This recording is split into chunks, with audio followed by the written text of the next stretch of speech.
श्रीसूक्त हरि ओं हिरण्यवर्णां हरिणीं सुवर्णरजतस्रजां चन्द्रां हिरण्मयीं लक्ष्मीं जातवेदो म आवह तां आवह जातवेदो लक्ष्मीमनपगामिनीं यस्यां हिरण्यं विन्देयं कामश्वपुरुषानहम् अश्वपूर्वां रथमत्यां हस्तिनादप्रबोधिनीं श्रियं देवीमुपहवये शिर्मा देवी जुषतां कां सुस्मिता हिरण्यप्राकाराम् आर्द्रां ज्वलन्ति तृप्तां तर्पयन्तीं पद्मे स्थितां पद्मवर्णां तामिहोपहवये श्रियं चन्द्राप्रभासां यशसा ज्वलन्ति श्रियं लोके देवजुष्टामुदारां तां पद्मिनीं शरणं प्रपद्ये अलक्ष्मीर्मे नश्यतां त्वां ऋणे आदित्यवर्णे तपसोऽधिजातो वनस्पतिस्थो वृक्षोऽत बिल्वः तस्य फलानि तपसा नुदन्तु मायान्तरायाच्च बाह्या अलक्ष्मीः उपैतु मां देवसखः कीर्तिश्च मणिना सह प्रादुर्भूतोऽस्मि राष्ट्रेऽस्मिन् कीर्तिमृद्धिं ददातु मे क्षुत्पिपासामलां ज्येष्ठाम् अलक्ष्मीं नाशयाम्यहम् अभूतिं समृद्धिं च सर्वा निर्नुद्मे गृहात् गन्धद्वारां दुराधर्षां निष्टपुष्टां करीषिणीम् ईश्वरी सर्वभूतानां तामिहोपहवये श्रियम् मनसः काममाकुतिं वाचः सत्यमशीमहि पशूनां रूपमन्नस्य मयि श्रीशयतां यशः कर्दमेन प्रजावृता मयि सम्भवकर्दम श्रियं वासय मे कुले मातरं पद्ममालिनीम् आपः स्रजन्तु स्निग्धानि चिक्लितवसमे गृहे नीचदेवीं मातरं श्रियं वासय मे कुले आर्द्रायः करणीं यष्टिं सुवर्णां हेमालिनीं सूर्यां हिरण्मयीं लक्ष्मीं जातवेदो म आवह आर्द्रां पुष्करिणीं पुष्टिं पिङ्गलां पद्ममालिनीं चन्द्रां हिरण्मयीं लक्ष्मीं जातवेदो म आवह तां म आवह जातवेदो लक्ष्मीमनपगामिनीं यस्यां हिरण्यं प्रभूतं गावो दासोऽश्वान् विन्देयं पुरुषानहम् यः शुचिः प्रयतो भूत्वा जुहुयादाज्यमन्वहं सुक्तं पञ्चदशर्चं च श्रीकामः सततं जपेत् फलश्रुति पद्मानने पद्म उरु पद्माक्षि पद्मसंभवे तन्मे भजसि पद्माक्षि येन सौख्यमलभाम्यहम् अश्वदायै गोदायै धनदायै महाधने धनं मे लभतां देवी सर्वकामान् च देहि मे पद्मानने पद्मविपद्मपत्रे पद्मप्रिये पद्मदलायताक्षि विश्वप्रिये विष्णुनोनुकुले त्वत्पाद पद्ममयि सन्निधत्स्व पुत्रं पौत्रं धनं धान्यं हस्त्यश्वादिगवे रथं प्रजानां भवसि माता आयुष्मन्तं करोतु मे धनम् अग्निर्धनं वायुर्धनं सूर्यो धनं वसुः धनम् इन्द्रो बृहस्पतिर्वरुणं धनम् अस्तु मे वैनतेय सोमं पिबतु वृत्रः सोमं धनस्य सोमिनो मह्यं ददातु सोमिनः न क्रोधो न च मात्सर्यं न लोभो नाशुभा मतिः भवन्ति कृतपुण्यानां भक्तानां श्रीसूक्तं जपेत् सरसीजनीलये सरोजहस्ते धवलतरांशुकगन्धमाल्यशोभे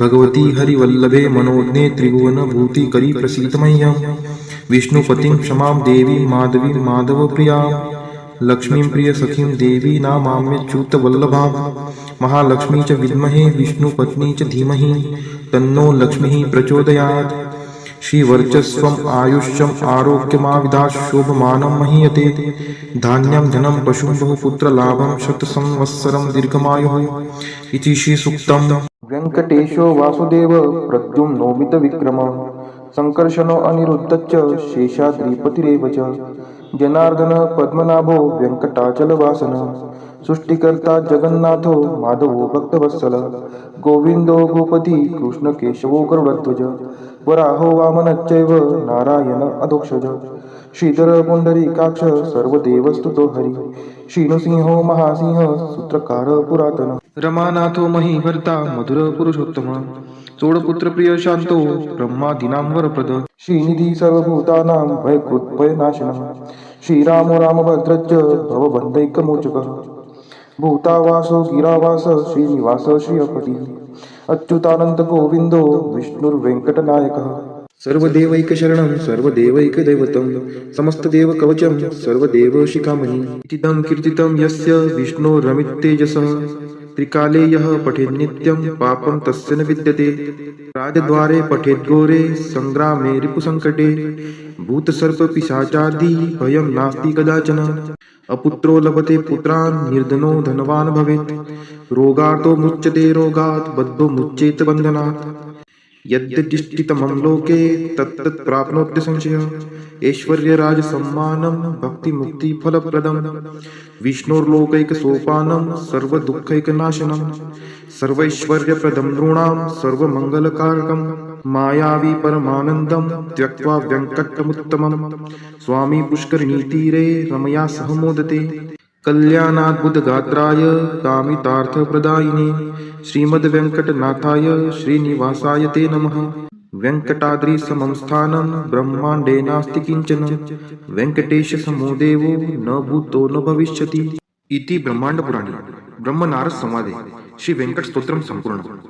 ॐ नारायणाय विद्महे वासुदेवाय धीमहि तन्नो विष्णु प्रचोदयात्। ॐ नारायणाय विद्महे वासुदेवाय धीमहि तन्नो विष्णु प्रचोदयात्।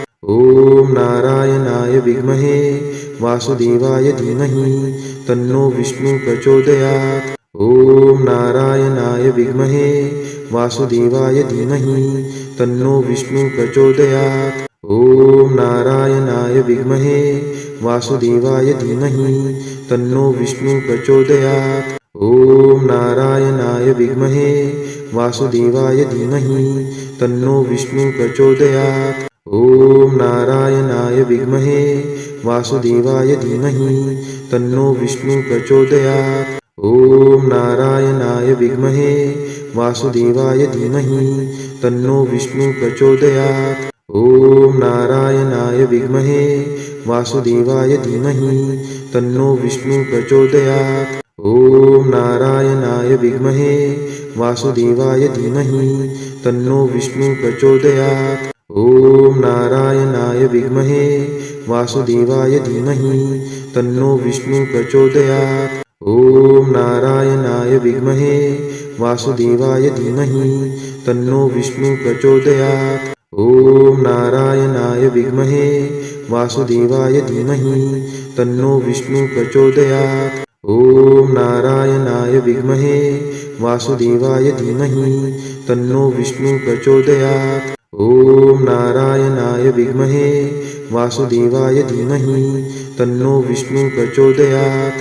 ॐ नारायणाय विद्महे वासुदेवाय धीमहि तन्नो विष्णु प्रचोदयात्। ॐ महालक्ष्मी च विद्महे विष्णुपत्नी च धीमहि तन्नो लक्ष्मी प्रचोदयात्।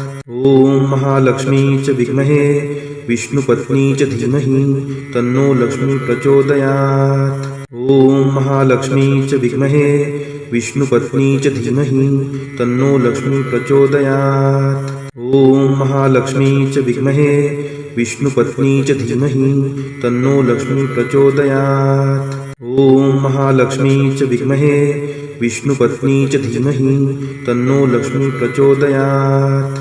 ॐ महालक्ष्मी च विद्महे विष्णुपत्नी च धीमहि तन्नो लक्ष्मी प्रचोदयात्। ॐ महालक्ष्मी च विद्महे विष्णुपत्नी च धीमहि तन्नो लक्ष्मी प्रचोदयात्। ॐ महालक्ष्मी च विद्महे विष्णुपत्नी च धीमहि तन्नो लक्ष्मी प्रचोदयात्। ॐ महालक्ष्मी च विद्महे विष्णुपत्नी च धीमहि तन्नो लक्ष्मी प्रचोदयात्। ॐ महालक्ष्मी च विद्महे विष्णुपत्नी च धीमहि तन्नो लक्ष्मी प्रचोदयात्। ॐ महालक्ष्मी च विद्महे विष्णुपत्नी च धीमहि तन्नो लक्ष्मी प्रचोदयात्।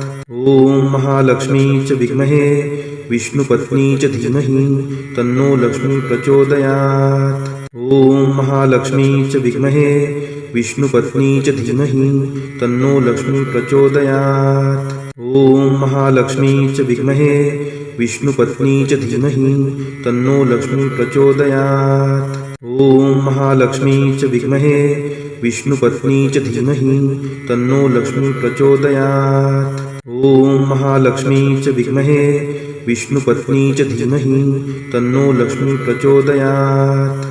ॐ वैश्रवणाय स्वाहा।